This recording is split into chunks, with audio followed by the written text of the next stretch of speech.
గత 10 సంవత్సరాల్లో పెద్దలు మన పార్టీ అధ్యక్షులు మనందరి ఆరాధ్య దైవం తెలంగాణ సాధించిన మన నాయకుడు కేసీఆర్ గారి నాయకత్వంలో నిబద్ధతతోని పద్ధతిగా ఎక్కడ కూడా ఒక్క పైసా అవినీతికి తావు లేకుండా పని చేసినా అని చెప్పి ఇప్పుడు వాళ్ళకి చెప్పిన ఏసీబీ వాళ్ళు అడిగితే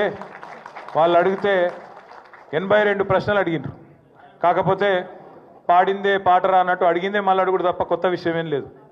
వాళ్ళకి ఏంటంటే పాపం రేవంత్ రెడ్డి బల్మీటికి ఒక కేసు పెట్టించిండని వాళ్ళకు కూడా అర్థమైంది. వాళ్ళు కూడా ఇబ్బంది పడుతున్నారు వాస్తవం చెప్పాలంటే. ఎందుకంటే కేసుల విషయం లేదు. వీడికెళ్ళి ఫార్ములా ఈ రేస్ అనే ఒక ఈవెంట్ని హైదరాబాద్నే ఉంచాలి, కష్టపడి తెచ్చినాం ఇండియాకు మొదటిసారి భారతదేశానికి, ఇక్కడనే ఉండాలి, ఇక్కడ ఉంటేనే మన రాష్ట్రానికి పెట్టుబడులు తెచ్చుట్లా కానీ భవిష్యత్తులో ఎలక్ట్రిక్ వాహనాలకు హైదరాబాద్ను తెలంగాణను ఒక ప్రధానమైన స్థావరంగా ప్రపంచంలో తయారు చేయాలనే ఒక విజన్తో చేసిన పని తప్ప ఇలా పైసలు అవినీతి అలాంటి గలీజు పనులు రేవంత్ రెడ్డి చేస్తాడు తప్ప మేము చేయము, మాకు ఆ కర్మ పట్టలేదు అనే మాట కుండబద్దలు కొట్టినట్టు వాళ్ళకి చెప్పిన. మీరు ఎన్నిసార్లు పిలిచినా ఎన్నిసార్లు రమ్మన్నా వస్తా, నాకేం ఇబ్బంది లేదు, తప్పకుండా వస్తా, మీకు విచారణకు పూర్తిగా సహకరిస్తా అని కూడా చెప్పిన. దాంతోపాటు వారికి ఇంకొక విజ్ఞప్తి కూడా చేసిన. సరే కేసు పెట్టినరు, విచారణ చేస్తున్నారు, పర్వాలేదు, ఇట్లాంటి కేసులు ఇంకొక 100 పెట్టినా ఎదుర్కొంటాం. కానీ వాళ్ళకు ఇంకొకటి కూడా నేను చెప్పిన, మీరు మీ ప్రభుత్వం ఎన్ని కేసులు పెట్టినా ఎన్ని రకాల ప్రయత్నాలు చేసినా కేసీఆర్ గారి సైనికులుగా మేము మాత్రం ఖచ్చితంగా ఈ సంవత్సరం మొత్తం ప్రజా సమస్యల గురించే మాట్లాడతాం, ప్రజల గురించే మాట్లాడతాం, మీరు ఎత్తగొట్టిన రైతు భరోసా గురించి మాట్లాడతాం, మీరు ఈయని 4000 పెన్షన్ గురించి మాట్లాడతాం, మీరు ఇస్తానని చెప్పి మోసం చేసిన మహాలక్ష్మి 2500 రూపాయల గురించి మాట్లాడతాం, మీరు ఇస్తానని మోసం చేసిన 2 లక్షల ఉద్యోగాలు మా పిల్లల గురించి మాట్లాడతాం. ఖచ్చితంగా ప్రతి సమస్యను 6 గ్యారంటీలు 420 హామీలు ఏ ఒక్కటి ఇడిచిపెట్టకుండా మాట్లాడతాం. నువ్వు ఇటువంటి కేసులు 100 పెట్టుకో, వదిలిపెట్టమని చెప్పిన. సరే కేసు లేదు పీసు లేదు, నిజంగా చెప్పాలంటే మొన్న చెప్పినా మళ్ళీ చెప్తున్నా, ఇది ఒక లొట్ట పీసు కేసు మాత్రమే, ఇంట్లో ఏమీ లేదు. వీడికెళ్ళి పైసా పోయింది, ఆడ పైసా ఉన్నది. ఇక అవినీతి ఎక్కడ జరిగిందిరా అంటే వాళ్ళు ఒక్కొక్కరు నీళ్ళు మింగుతున్నారు.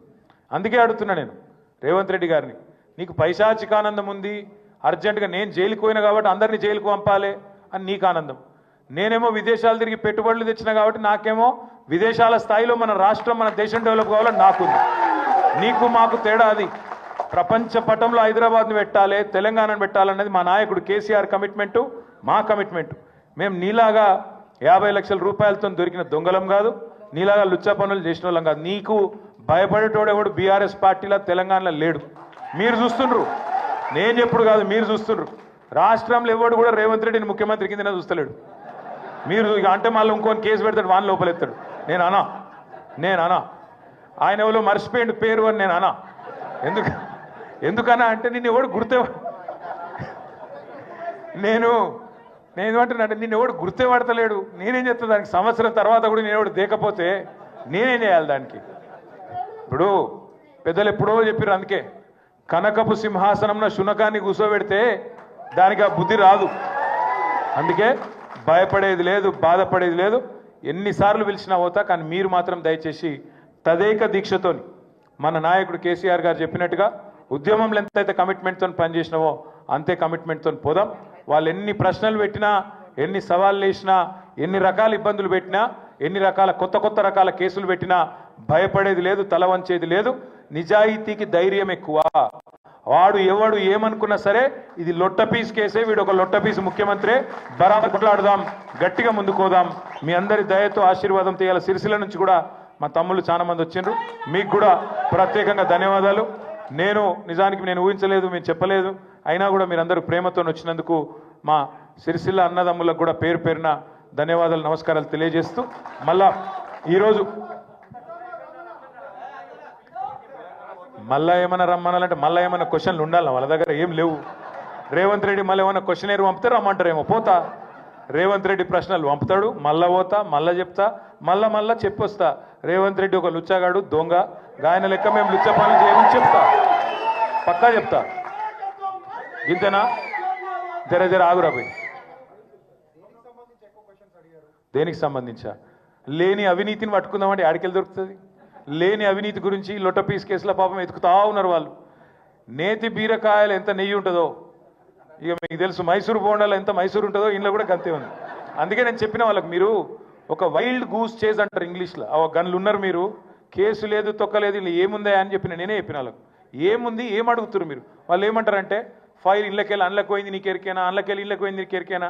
నేను చెప్పిన ఒక మంత్రిగా, తెలంగాణ బాగుని కోరే ఒక వ్యక్తిగా నేను నిబద్ధతగా మా రాష్ట్రం కోసం, మా హైదరాబాద్ బ్రాండ్ ఇమేజ్ పెంచేందుకు తప్పకుండా ఈ రేస్ ఇక్కడ ఉండాలని నిర్ణయం తీసుకున్నా. ఒక్క పైసా అవినీతి కానీ ఒక చిన్న తప్పు కానీ మేము చేయలేదు. చేసినట్టు ఇప్పటివరకు మీ కేసులో మీరే రుజువు చేయలేకపోతున్నారు. ఏదో అక్రమ కేసు పెట్టి బనాయించి 4 రోజులు జైల్లో పెట్టాలని ఒక పైశాచిక శునకానందం నీకుంటే ఉండొచ్చు, కానీ దానికి భయపడేటోడెవడు లేడు.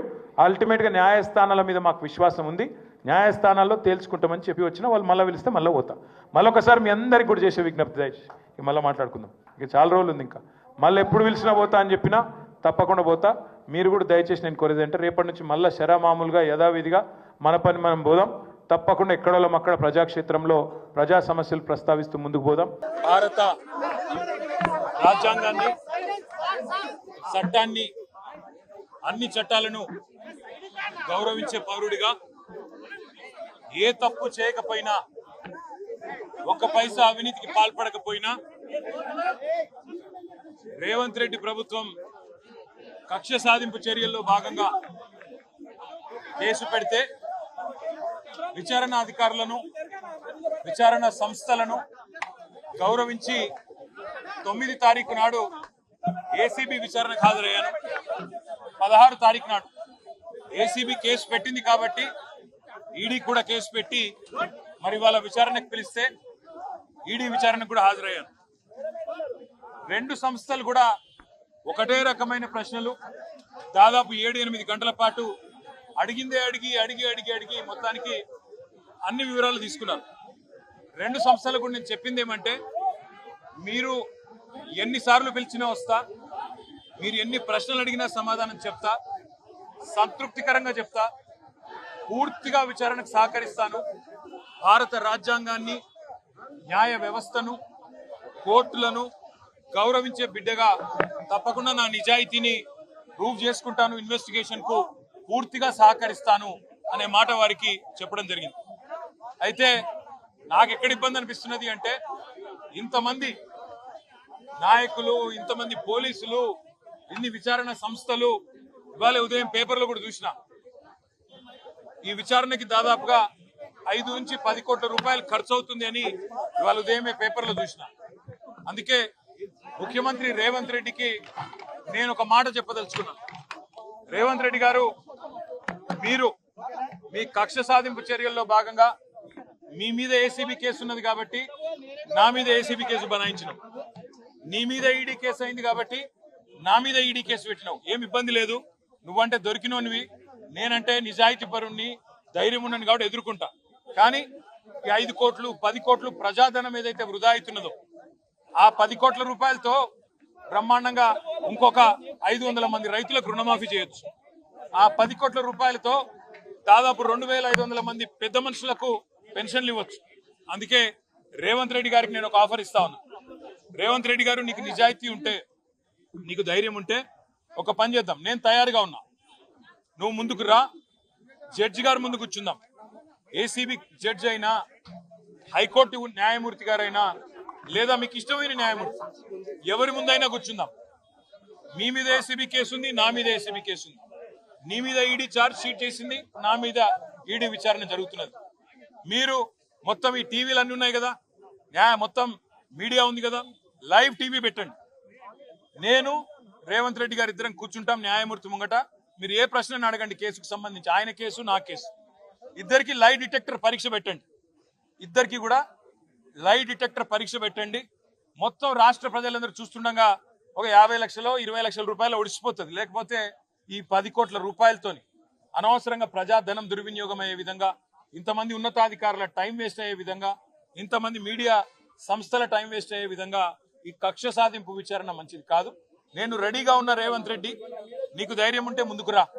నీ జూబ్లీ హిల్స్ ప్యాలెస్ లో అయినా సరే, లేదా న్యాయమూర్తి ఇంట్లో అయినా సరే, ఏసీబీ న్యాయమూర్తి ఇంట్లో అయినా సరే, కోర్టులో అయినా సరే, లేదా ఈడీ ఆఫీస్లో అయినా సరే, ఎక్కడైనా నేను లై డిటెక్టర్ పరీక్షకు సిద్ధం. నువ్వు కూడా రా, ఇద్దరం కూర్చుందాం. దొంగెవరో, ఎవరేందో, ఎవరి నిజాయితీ ఏందో రాష్ట్రం మొత్తం చూస్తుంది. నీకు ధైర్యం ఉంటే వెంటనే నిర్ణయం తీసుకో. డేట్ నువ్వే చెప్పు, టైం నువ్వే చెప్పు, ప్లేస్ నువ్వే చెప్పు, నేను వస్తా. నిజాయితీగా నా చేయిస్తా. నువ్వు లై డిటెక్టర్ పరీక్ష పెట్టి నువ్వు కూడా పెట్టుకొని కూర్చో. ఎవరు ఏందో రాష్ట్ర ప్రజలకు తేలుతుంది.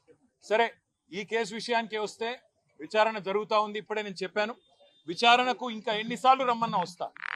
ఎన్ని ప్రశ్నలు అడిగినా సమాధానం చెప్తా. ఎన్ని రకాల పరీక్షలు పెట్టినా భరిస్తా. ఎందుకంటే నిజం, నిజాయితీ అల్టిమేట్ గా గెలుస్తుంది. న్యాయం, ధర్మం గెలుస్తుంది. హైకోర్టులు ఉన్నాయి, సుప్రీంకోర్టులు ఉన్నాయి, లోకల్ కోర్ట్స్ ఉన్నాయి. న్యాయమూర్తుల మీద విశ్వాసం మాకుంది. ముమ్మాటికి ఈ రోజు కాకపోతే ఇంకో 4 రోజులకు వాస్తవాలు ప్రజలకు తెలుస్తాయి. తప్పకుండా న్యాయం గెలుస్తుందనే విశ్వాసం నాకుంది. మాకు ఇవాళ ఇక్కడ ఇంతమంది వచ్చి సహకరించిన మా మిత్రులు, మా పార్టీ నాయకులు, మా కార్యకర్తలు, మా మీడియా మిత్రులు అందరికి హృదయపూర్వకంగా ధన్యవాదాలు. మనం తప్పు చేయలేదు, తప్పు చేయబోము. ఎట్టి పరిస్థితిలో ఇంత అరపైసా అవినీతి కూడా జరగలేదు. అదే మాట 8 గంటలు వాళ్ళు అడిగినా, అదే మాట చెప్పినా, తప్పు చేసింటే రుజువు చేయండి, ఏ శిక్ష వేసినా సిద్ధమని చెప్పి కూడా వారికి చెప్పిన. All I've said to the enforcement directorate today is that I will cooperate fully. I'll cooperate wholeheartedly. I'll cooperate fully.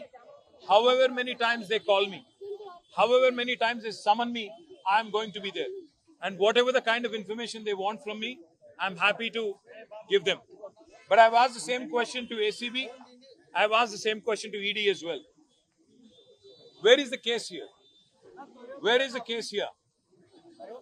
यहां से अगर एक पैसा गया कहीं तो उस एक पैसे का अकाउंट दूसरे तरफ है, तो इसमें फ्रॉड कहां है, करप्शन कहां है? मनी अगर सब महफूज है तो लॉन्ड्रिंग कहां हुआ है? मनी लॉन्ड्रिंग कहां से आता है? मैंने यही सवाल एसीबी से पूछा, ईडी से भी पूछा. उम्मीद करता हूं, क्योंकि ultimately we all have to believe in the justice system of our great country, and as a law-abiding citizen, as a citizen of this country who firmly believes that Indian Constitution gives me my rights, my civic rights, I believe that no matter what level of political vendetta, what level of malified intention the Chief Minister has, I have no problem. But I do have one offer to give to the Chief Minister of Telangana. Revanth Reddy ji, मैं आपको एक आज offer दे रहा हूं. संक्रांति का मौका है, offer ले लो.